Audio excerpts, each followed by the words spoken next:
My husband does happen to be white. He is a white man. I say it like that because it sounds exotic. He's from a long line of Mesquite, Texas whites. The finest whites in all the world. Yeah, he happens to be white. It's not a big deal. It doesn't really matter that much. I don't know, every now and then I do get weird reactions, sometimes from black men.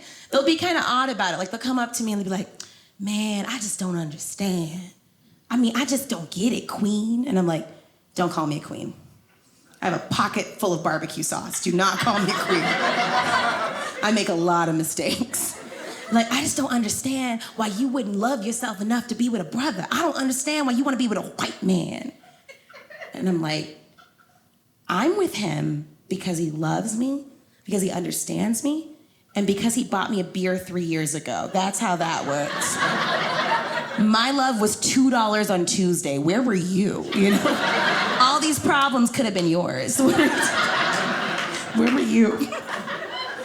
He's great. I love him. It is funny being an interracial couple because we get asked like weird questions and odd things came up. Like sometimes like holidays are a little weird. Halloween is awkward because there's just not a lot of great interracial couple Halloween costumes. I decided to ask the hive mind and I put it on Facebook. I was like, hey guys, what should we be for Halloween? And every single answer was food related. I was so annoyed. One of my friends, this is great. She private messaged me because she was like, this is a good one. You're gonna wanna do this one. I was like, okay. And then she just like, I got it. Y'all should be a s'mores. Now that's a ridiculous costume because the only way it works is if we just never leave each other's side and walk crotch to crotch all over this party. Because if we separate for a second, then he's just a cracker at a party, and then why?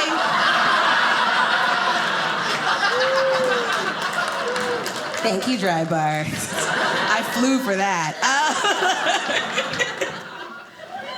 I haven't been married long enough to give advice, but I already like doing it. One of my friends was like, I couldn't wait. That was all I ever wanted. I was like, I love giving advice. One of my friends was like, what did you do to find the one? And I was like, well, have you tried settling? Have you settled today? Stuff. You know, you should be compatible, you should believe the same, you should love the same, but little stuff. Like, I used to have all these crazy deal breakers. Like, I thought I would never, ever date a guy that wears cargo shorts. And my husband is now my purse, and that's okay. I just put, like, lip gloss in one pocket and keys in the other. I keep him by my side. He's my personal item on the plane. He's not going anywhere. It's fine. I don't mind. Some of my friends, too, the younger ones, they'll be like, oh, I'm dating this guy, and he's not texting me back, and he's playing games, and like, send me a picture. But before they send the picture, I already know what the problem is. Every time they send me this picture, I look, called it, they have a full head of hair. That is the number one indicator that a man is not ready to commit is a full head of hair.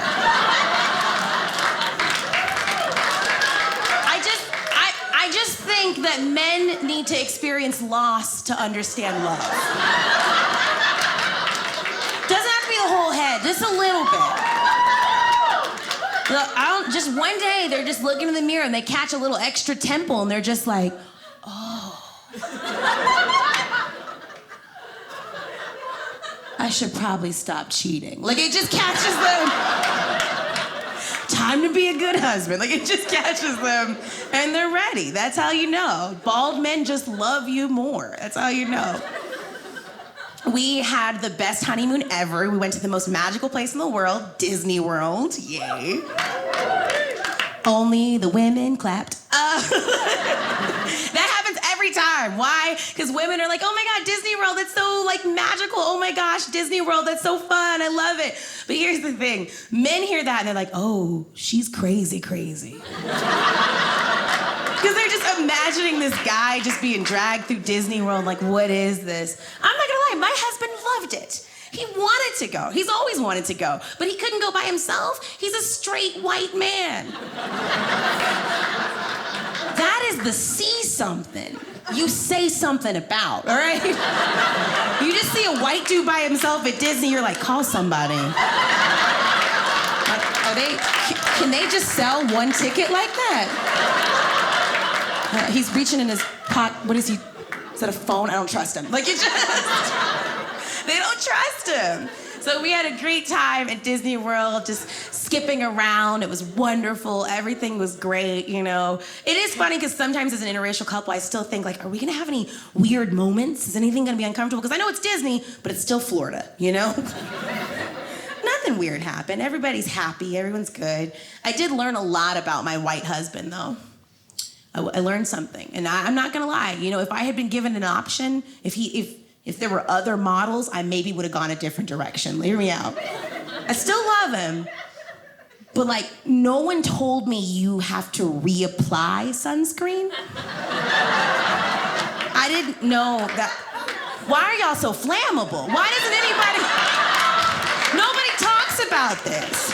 There's no book, no what to expect when you're expecting to marry a white guy. It's not on any shelves. And if somebody had told me, like, they're always on fire. Like, you have to, don't skip the ears. You'll ruin your whole honeymoon. If someone had told me that, I would have been prepared, but I was not. And he was just simmering all weekend. Disney was a lot of fun. I got a lot of flack from that from my friends. They were like, why would you go to Disney World? It's your honeymoon. Don't you want to see the world? I was like, Epcot is the world. When was the last time you had churros and orange chicken at the same time? Okay. So great. There's so many great things to do there. My favorite part was Disney's Fake Africa. That was definitely my favorite. I think it's actually called Animal Kingdom, but I just like calling it Fake Africa. It's a lot of fun. It's a really cool park. And one thing that actually is great, they do like show a lot of respect to the different, the different nations and the different nationalities. So they have people representing those groups there, and everyone's just so welcoming and nice. I remember we went into this restaurant and my husband stepped away for a second to go to the bathroom, and I checked in by myself, and this beautiful man, I mean, he looked like the guy who plays Black Panther. This beautiful Nigerian man was like, welcome home, Queen. And I was like, suddenly I'm okay with this. Queen, you say?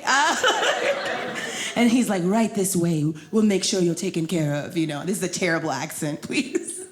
Forgive me. So he's like, right this way. We'll make sure you're taken care of. And then all of a sudden, my husband walks in his Lion King t-shirt with cargo shorts and a sunburn on his bald spot. Is the table ready? And all of a sudden, T'Challa was like, it'll be a wait. Is this your king? Thank you guys so much, I'm